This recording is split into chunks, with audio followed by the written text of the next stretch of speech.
मेरे प्यारे students, welcome to मैथलॉजिकल.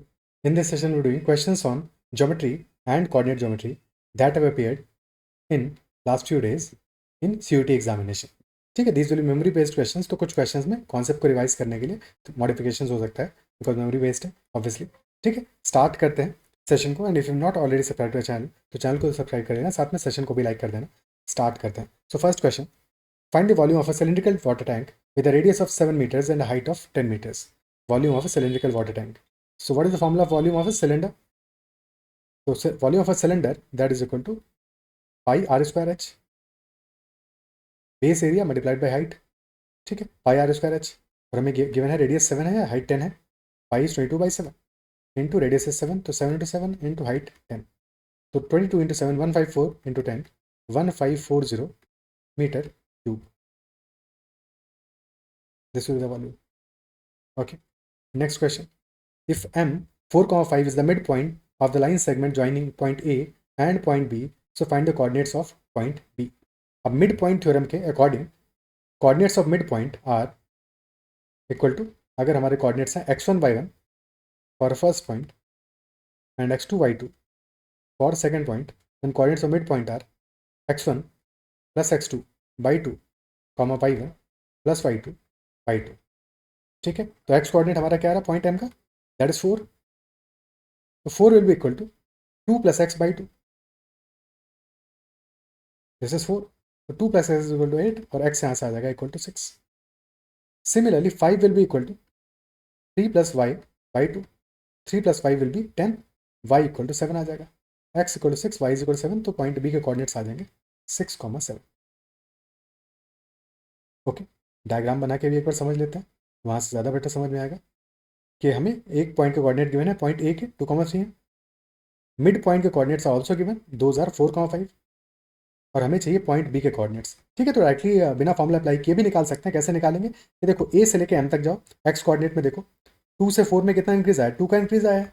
अब क्योंकि मिड पॉइंट है एम, तो जितना आए हैं उतना ही और आगे जाना है, जितना हम आए हैं उतना ही और आगे जाना है. तो एक्स कोऑर्डिनेट में अभी तक कितना आ गया, 2 से 4 तक 2 यूनिट्स आ गए हैं, 2 यूनिट्स और आगे चले जाओ, 4 + 2 6 हो जाएगा X coordinate. Similarly Y coordinate 3 से 5 तक 2 यूनिट्स आगे आए हैं, 5 से फर्दर 2 यूनिट्स आगे चले जाओ, तो 5 + 2 7. 6,7 will be coordinates of point B.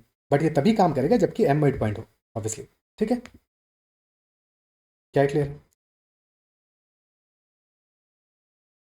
Okay, next question. If ordinate and abscissa of a point are 5 and 2 respectively, find the coordinate. Straightforward question है, बस तुम्हें पता होना चाहिए कि एब्सिसा क्या होता है, ऑर्डिनेट क्या होता है. तो abscissa is basically X coordinate and ordinate is Y coordinate. तो एक्स कोऑर्डिनेट हमारा 2 है, वाई कोऑर्डिनेट 5 है, तो कोऑर्डिनेट्स विल बी 2,5 रिस्पेक्टिवली. ठीक है, x coordinate is abscissa and y coordinate is ordinate. Okay, next question. Find the distance between the points P 2,-3 and Q 10,3. Distance between 2 points. The distance between the points or the length of the line PQ will be equal to square root of difference between x coordinates, so 10 - 2 whole square, plus difference between y coordinates whole square, so 3 minus -3 whole square. This will be square root of 8 square plus 6 square. 64 plus 36 square root of 100, and that is equal to 10 units. So distance will be 10 units in this case. Next question. Find the centroid of a triangle whose vertices are A, B and C 1,4, 2,7 and 3,1. So centroid of a triangle is basically average of x coordinates, average of y coordinates. ठीक है, centroid हमारा हो जाएगा if this is equal to point O and coordinates are x1 plus x2 plus x3 divided by 3, y1 plus y2 plus y3 divided by 3. So these will be equal to x1 है 1, तो 1 plus 2 plus 3 by 3, 4 plus 7 plus 1 divided by 3, which becomes equal to 6 by 3 2 and 12 by 3 4. 2,4 will be the answer. Okay.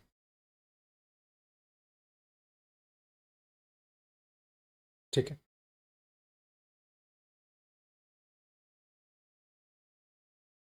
Next question. Find the x intercept and y intercept of the line 3x + 4y = 12. तो x intercept और y intercept find out करना है. तो क्या एक ऐसे cases में एक तो काम ये किया जा सकता है कि एक्स इंटरसेप्ट कब मिलेगा, जब हम वाई को जीरो कर दें। भाई कोई भी लाइन का अगर हम इक्वेशन ड्रॉ कर रहे हैं,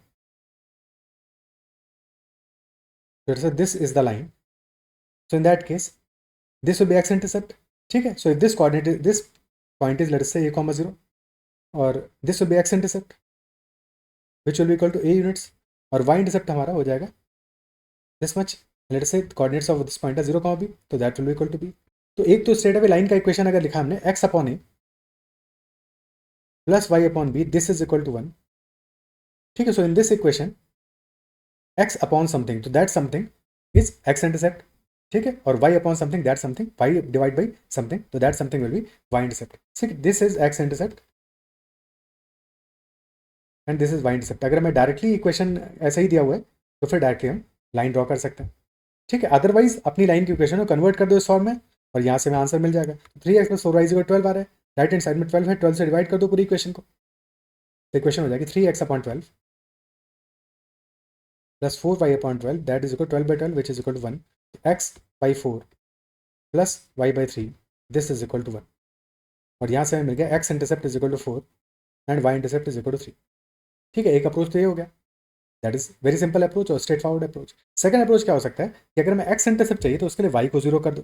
ठीक है, जैसे ही y को 0 पुट कर दोगे 4y 0 हो जाएगा, तो 3x इक्वल 12 आ जाएगा, और 3x इक्वल 12 आ गया तो x इक्वल 4 आ जाएगा। जब हमें y इंटरसेप्ट चाहिए तो x को 0 कर दो, और x 0 होते ही 4y इक्वल 12 आ जाएगा, और 4y 12 है तो y इक्वल 3 हो जाएगा। तो x intercept will be equal to 4 and y intercept will be equal to 3। Okay, ठीक है, next question, find the equation of the line passing through the points a 1, 2 and b that is 3, 4। पॉइंट a is 1, 2 and point b is 3, 4। हमें इससे पास करती हुई एक line चाहिए, line का इक्वेशन चाहिए, एक ही लाइन पास करेगी, तो what will be equation of that line,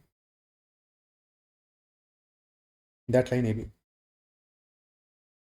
okay, so equation of any line that is passing through 2 points, so the equation is y minus y1 is equal to slope of the line into x minus x1। ठीक है, और slope हम find out कर सकते हैं by the equation m is equal to y2 minus y1 rise upon run, increase in height divide by run। ठीक है, y2 minus y1 upon x2 minus x1। Okay, तो पहले स्लोप निकाल लेते हैं, फिर किसी भी एक पॉइंट को सेटिस्फाई करा देंगे लाइन की इक्वेशन में। स्लोप क्या होगा हमारा, y2 minus y1 यानी 4 minus 2 अपॉन 3 minus 1। ठीक है, अब यहाँ पे ऑर्डर में ये ध्यान रखना है कि अगर हमने ए का वाई कोऑर्डिनेट लिया है तो ए का ही एक्स कोऑर्डिनेट पहले लेंगे, बस ये ध्यान रखना है। ठीक है, तुम 4 - 2 करो या 2 - 4 करो, बट अगर 2 - 4 करोगे तो 1 - 3 करना पड़ेगा डिनोमिनेटर में, सो दैट हमारा करेक्ट आए स्लोप। तो that will be 2/2 which is equal to 1, slope equal to 1 आ रहा है, तो इक्वेशन हो जाएगा हमारा y - y1 is equal to 1 times x - x1। और अब x1 y1 में कोई भी वैल्यू पुट कर दो, फॉर एग्जाम्पल हमने पॉइंट ए को पुट कर दिया, because both points are on the line, तो y - 2 becomes equal to x - 1, so y equal to x plus 1। Equation हमारा बन गया y is equal to x plus 1, और कह सकते हैं कि y minus x minus 1 is equal to 0, या लिख सकते हो x minus Y plus 1 is equal to 0, जिस भी फॉर्मेट में ऑप्शन में गिवन। ठीक है,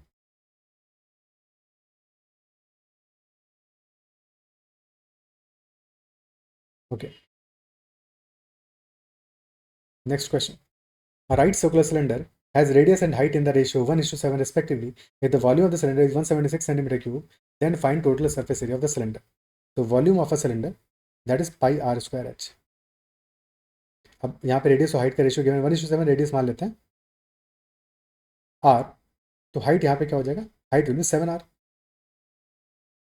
ठीक है, 22/7 इंटू आर इंटू 7r। ठीक है, दैट इज इक्वल टू 176। 7 से 7 कैंसिल आउट हो गया, 22 times r cube is equal to 176, तो यहाँ से r क्यूब इक्वल टू आ गया हमारा इक्वल टू 8, और r क्यूब 8 है तो r इज इक्वल टू 2 होगा, radius will be equal to 2 units. ठीक है, रेडियस 2 आ गया और हाइट 14 आ गया, रेडियस 2 सेंटीमीटर, हाइट 14 सेंटीमीटर। हमें चाहिए टोटल सरफेस एरिया, तो curved surface area of a cylinder that is equal to 2 pi r into H perimeter into height, और total surface area में क्या करेंगे, एडिशनली हमारा base area twice the base area को add कर देंगे। ठीक है, ट्वाइस द बेस एरिया को ऐड कर देंगे तो हमें मिल जाएगा टोटल सरफेस एरिया। तो that will be 2 pi R H plus 2 pi R square या 2 pi R into H plus R. So this will be equal to 2 pi into r is equal to into h is 14, r is 2. तो 16 into 4, 64 पाई। Answer आ जाएगा 64 pi. Okay, centimetre square. Clear है बात? Okay, next question. A solid metallic cuboid of length, breadth and height 21, 33 and 56 centimeter respectively is melted and recast into a solid sphere to find the radius of the sphere formed. Sphere का radius क्या होगा? हमने एक cuboid को melt किया और melt करके एक स्फेयर फॉर्म किया, तो इस प्रोसेस में क्या चीज चेंज नहीं होगा? सरफेस तो खत्म हो गया, जैसे ही हमने मेल्टिंग किया, मेल्ट करते surface is never there, surface तो है ही नहीं अब। ठीक है, सरफेस तो खत्म हो गया, मेल्ट हो गया, बट क्या चीज़ है जो चेंज नहीं होगा? Volume remains constant. तो जब भी हम मेल्टिंग करेंगे, मेल्टिंग वाले हर एक प्रोसेस में वॉल्यूम रिमेन्स अनचेंज्ड, तो volume is constant. Volume is constant, तो वॉल्यूम फर्स्ट केस में क्या आएगा? Volume of the cuboid that will be equal to length into breadth into height in 21 into 33 into 56। और second case में भी volume हमारा same ही रहेगा, तो volume will be 4/3 pi R cube in case of a sphere. Volume of a sphere that is 4/3 pi R cube. Okay, अब simplify करते हैं इसको थोड़ा सा। 4 से बचा यहाँ पे 14। ठीक है, और थोड़ा सिंप्लीफाई हो जाएगा, क्या क्या हो जाएगा यहाँ पे? ठीक है, 3 को भी लेके चले जाते हैं यहाँ पे, तो पाई आर क्यूब या R cube is equal to pi denominator में चला जाएगा, तो 21 into 33 into 14 into 3 divided by pi, या divide by 22 into divide by 22/7, और ये बाई 7 मल्टीप्लाई हो जाएगा। ठीक है, 11 से ट्वाइस गया और यहाँ बचा 3, फिर 2 से ऊपर बचा 7, और फिर ये 7 भी फर्दर ऊपर जाकर मल्टीप्लाई हो जाएगा, तो this will be 3 into 7 into 3 into 7 into 3 into 7, और बेसिकली 21 होल क्यूब। तो आर क्यूब इज 21 क्यूब, तो R comes out to be equal to 21 centimetre. Radius of the cube, radius of the sphere will be equal to 21 centimetre. ठीक है, clear है? Okay, next question. The perimeter of a square and a regular hexagon are equal. To find the ratio of area of the hexagon to area of the square. Perimeter equal है तो area का ratio क्या होगा? Area of a square is equal to side length whole square, या कह सकते हैं कि diagonal whole square divide by 2, and area of a hexagon. तो हेक्सागन, रेगुलर हेक्सागन की बात करें, यानी कि ऑल साइड्स इक्वल, तो regular hexagon is formed with 6 equilateral triangles. तो area of a regular hexagon is equal to 6 times the area of a equilateral triangle. अगर side length A है तो all sides will be equal to A.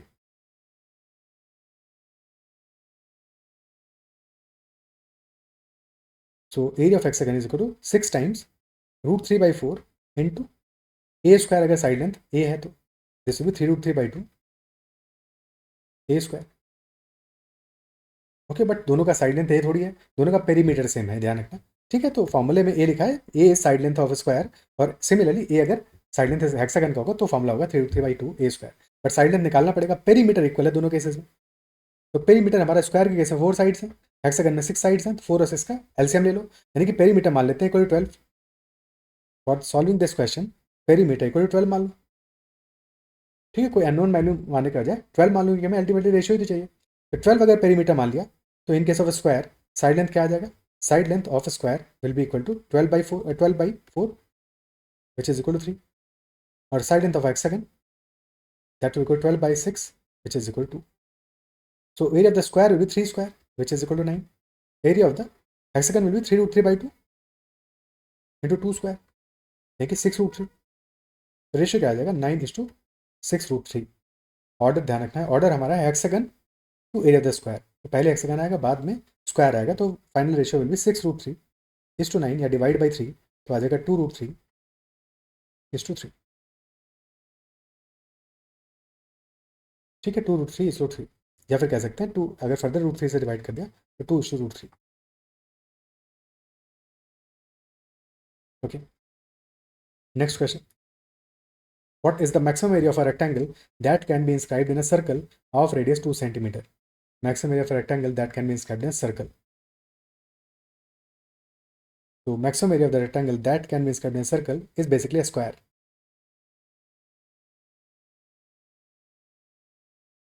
That is a square. अगर side length है, so the diagonal of the square is same as diameter of the circle. Diameter of the circle, okay. और circle का radius 2 है, तो diameter हमारा कितना होगा, 2 + 2 4 होगा, डायमीटर 4 हो जाएगा, ठीक है। और डायमीटर 4 है और डायमीटर ही डायगनल है इस केस में, diagonal of square.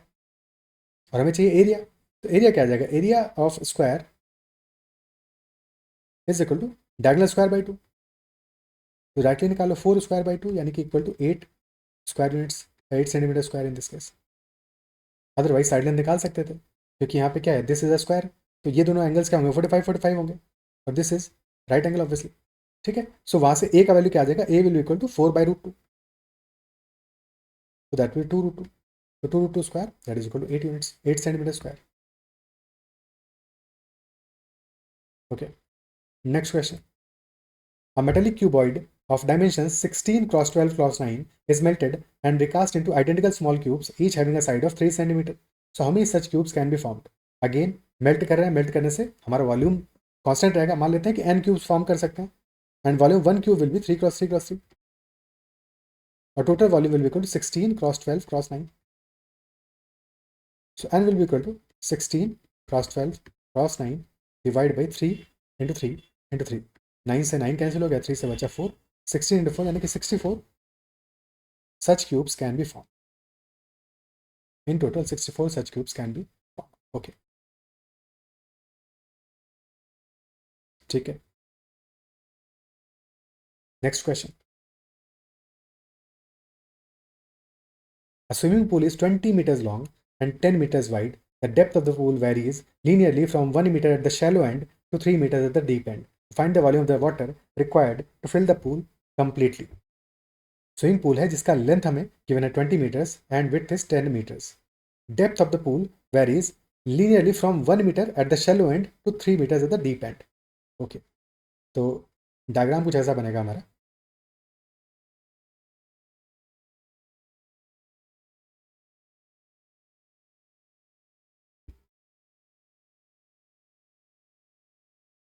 Okay, this is 20, this is 10, और depth of the pool at the shallow end is 1 metres, और डीप एंड पे दिस इज 3 मीटर्स.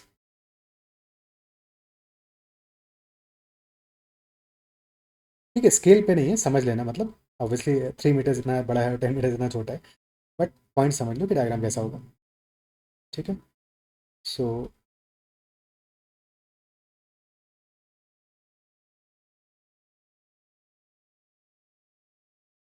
कुछ कुछ ऐसा हमारा डायग्राम फॉर्म होगा.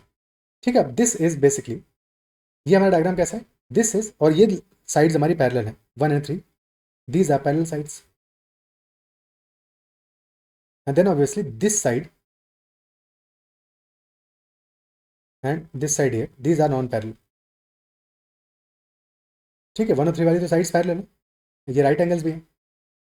ठीक है, तो अगर एक तरह से देखें, लेट अस से अगर हम इसको नेम करें, this is A B C and D, तो A B and C D are parallel, और A B C D, this is a trapezium, trapezium with A B parallel to C D, isn't it so. तो A B C D का हम area find out कर सकते हैं, और फिर consistent रहेगा ये एरिया, जितना area A B C D का है उतना ही ऑपोजिट साइड पे है, तो ये एरिया हमारा कंसिस्टेंट है. तो this is basically a prism, shape of a prism. और प्रिज्म का वॉल्यूम क्या होता है, volume of prism is base area into height. अब इस केस में बेस एरिया किसको मानेंगे, बेस एरिया हम मानेंगे ट्रेपेजियम को, क्योंकि ट्रेपेजियम जो है हमारा, जो area A B C D का वही सेम एरिया थ्रू आउट है, वही सेम एरिया थ्रू आउट है, तो बेस हम इसको एज्यूम करेंगे. ठीक है, so this should be the base for calculation of area of volume of this prism, यही हमारा बेस रहेगा. ठीक है, प्रिज्म के केस में क्या होता है, तो वी हैव बेस एरिया, वो बेस स्क्वायर हो सकता है, हेक्सागन हो सकता है, कोई भी शेप हो सकता है, और वही बेस एरिया हमारा कंसिस्टेंट होगा अक्रॉस द हाइट. ठीक है, थ्रू आउट द हाइट.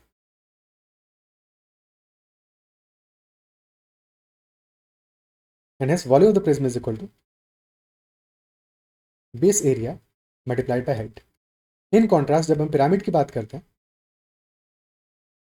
तो पिरामिड में बॉटम पे we have a base and at the top we have a point.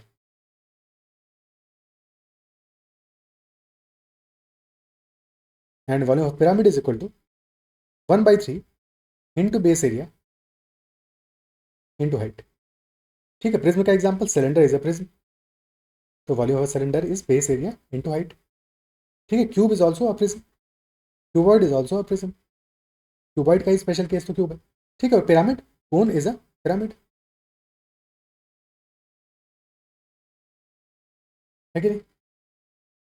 ठीक है, तो इस कॉन्टेक्स्ट में हमारा क्या है, this is also a prism. बस बेस एरिया क्या है हमारा, base area will be area of the trapezium and multiplied by height, height हमारा हो जाएगा 10। ठीक है, सो बेस जो हमें ट्रेपेजॉइड निकालेंगे तो this length is 20।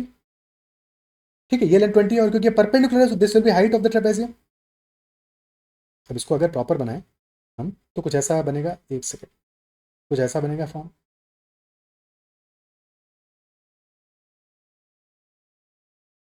This is 1, this is 3 and this is 20। Okay, तो 1 और 3 तो पैरेलल साइड्स हैं और area of a trapezium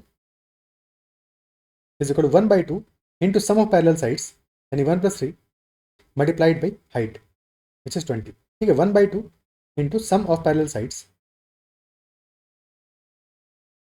multiplied by height, यहाँ से एरिया आ जाएगा। So volume will be equal to 1/2 into 1 plus 3 into 20 और हाइट हमारा क्या होगा, हाइट विल बी 10।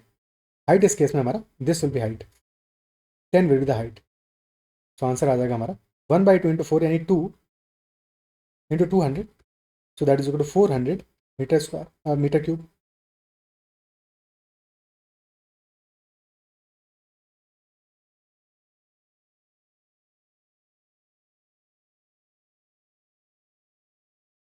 क्या क्लियर है?